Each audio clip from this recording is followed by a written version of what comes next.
If there is one team in the NFL that deserves the misunderstood label, it's the Houston Texans, guys. This is still a very good team with an elite defense and some really good offensive pieces that is one draft away from filling holes, creating depth, and making a push to make it to the big game. When you look at what this team needs, nothing is wildly glaring outside of their offensive line, right? They have two older tackles. They have some youth on the inside, but they need a starter in this draft. That's going to be priority one in this draft. But outside of that, maybe you get some wide receiver depth. Maybe you get some interior defensive line to help your really good run defense already. And maybe you get some corner just for depth purposes, because when you look at this depth chart, we'll show you in a second here, their DB room is unreal. This is an elite defense. You got edge rushers who can get after the quarterback. You can stop the run, really good linebackers, and potentially the best secondary in the NFL. I don't think it's a stretch to say.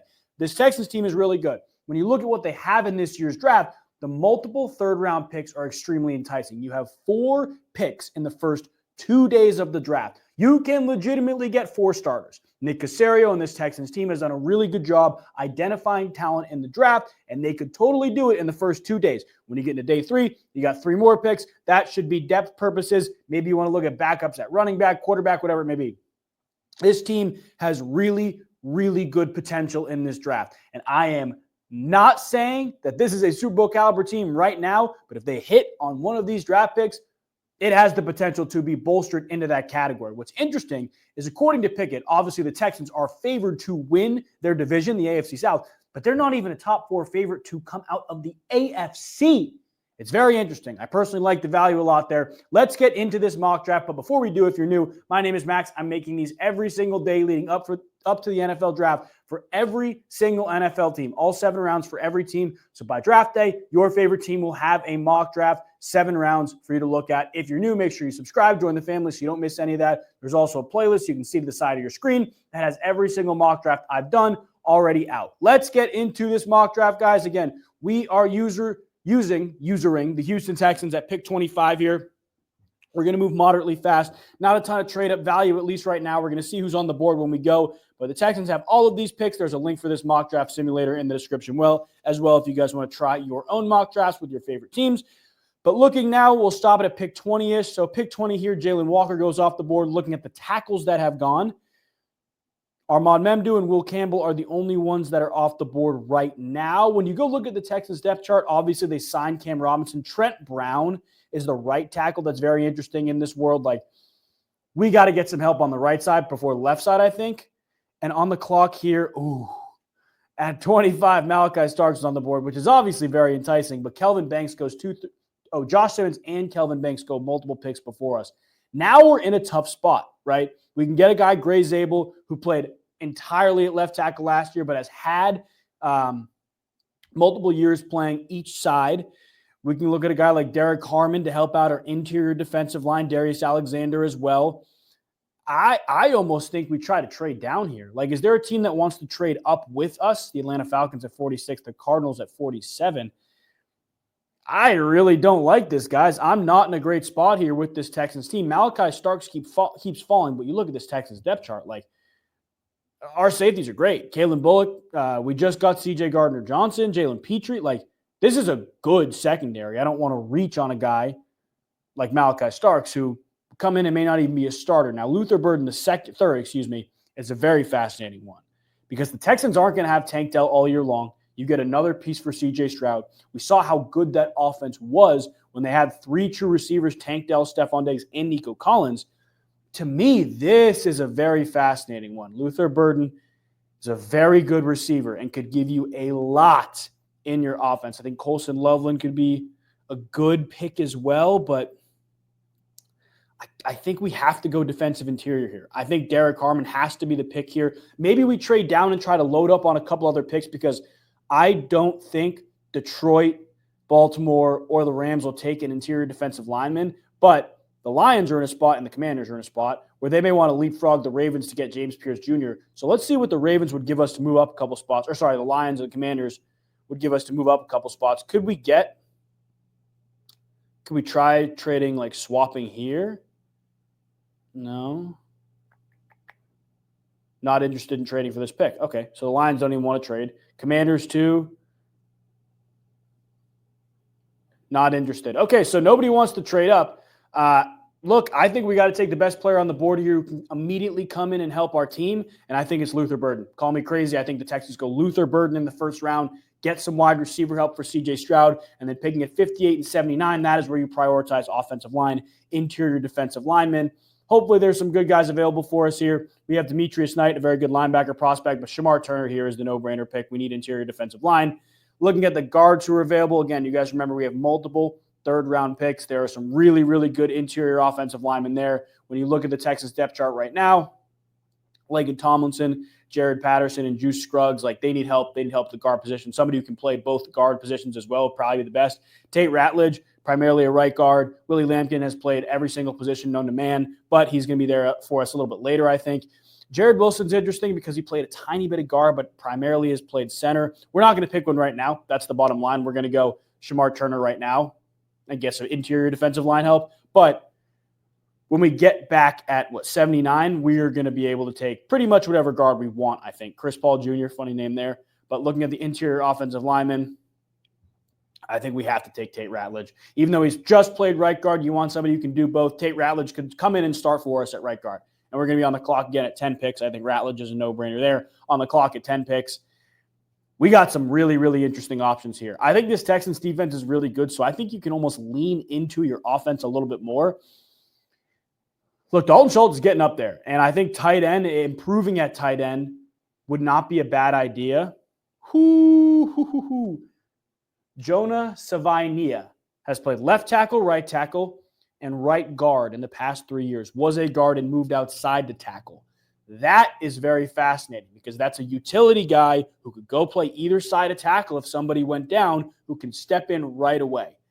Do we prioritize that over an offensive skill piece upgrade? We already got Luther Burden. I think we have to. So we'll take Jonah there. On the clock at 166. We'll come back in here and talk for a second. So looking at the needs we have filled so far, guys, we have 2 offensive linemen now on our roster. In the first round, we got a wide receiver, some additional help for CJ Stroud. And, I think the interior defensive line help we got is enough. So I think we're in a really good spot in terms of needs right now.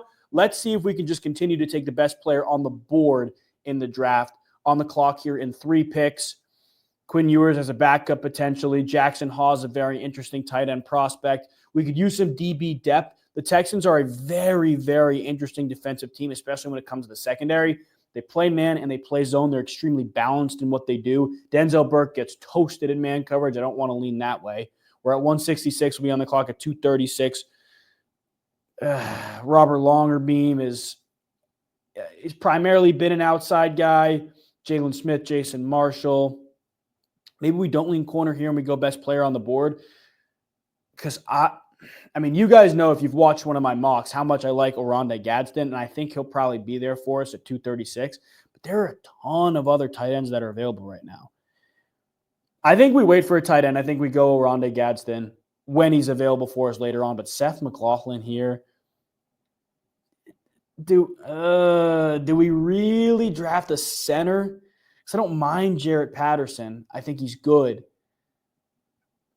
This is tough. We can also go Tyler Cooper, a guy who's played left guard and right guard. Like, we could go 3 offensive linemen in a row here and hope we hit on somebody. Multiple interior guys. Ooh, this is tough. Does anybody want to get up? Niners at 227. So that's not happening. I'm not trading out of 166. I think we go interior offensive lineman here. But at the same time, we could use a third edge rusher because outside of the 2 stars, Will Anderson Jr., Daniil Hunter, there's no pin your ears back, true athlete, go get the quarterback who's available in the edge rusher world. Because I think that we could benefit from some help there. Tyron Ingram Dawkins is a very, very interesting one, but he's not really a pass rusher.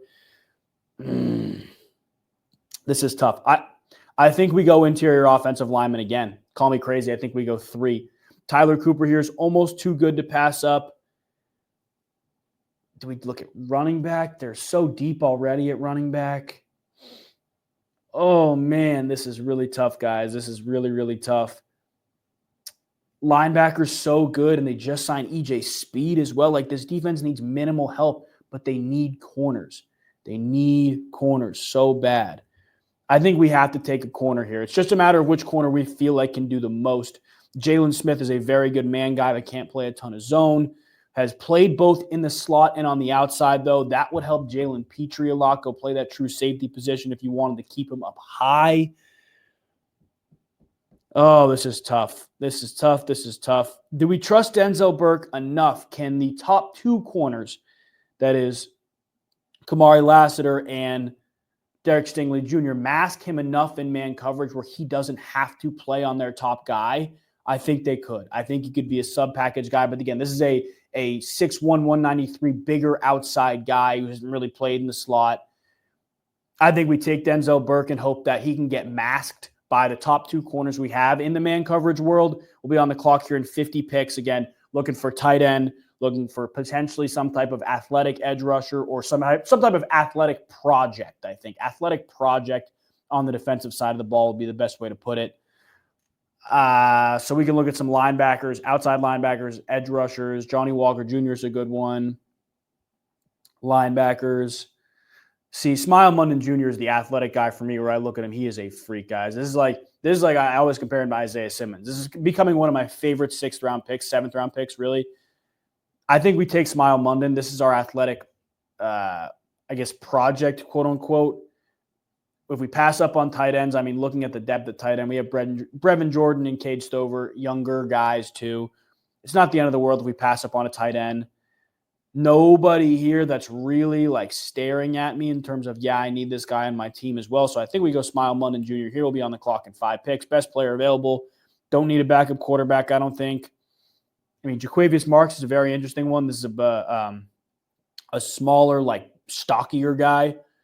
The running back position, we have 2 interior offensive linemen looking at what we're doing, or 2 offensive linemen, 1 interior, 1 exterior, a corner, a linebacker, all 3 levels of the defense and offensive skill position. Is there anybody that's like undeniable, like we need on our team right now? I can't see it. This is tough. We have another Ohio State guy in Denzel Burke that'll appease CJ Stroud. I don't think we take a backup quarterback. Let's see which running backs are available. Montrell Johnson Jr., again, a smaller, stockier guy. Raheem Sanders. I honestly think we just go Jaquavius Marks. Like 47 receptions last year, 321 receiving yards can help you in the pass game. I don't know. Like this is tough because I'm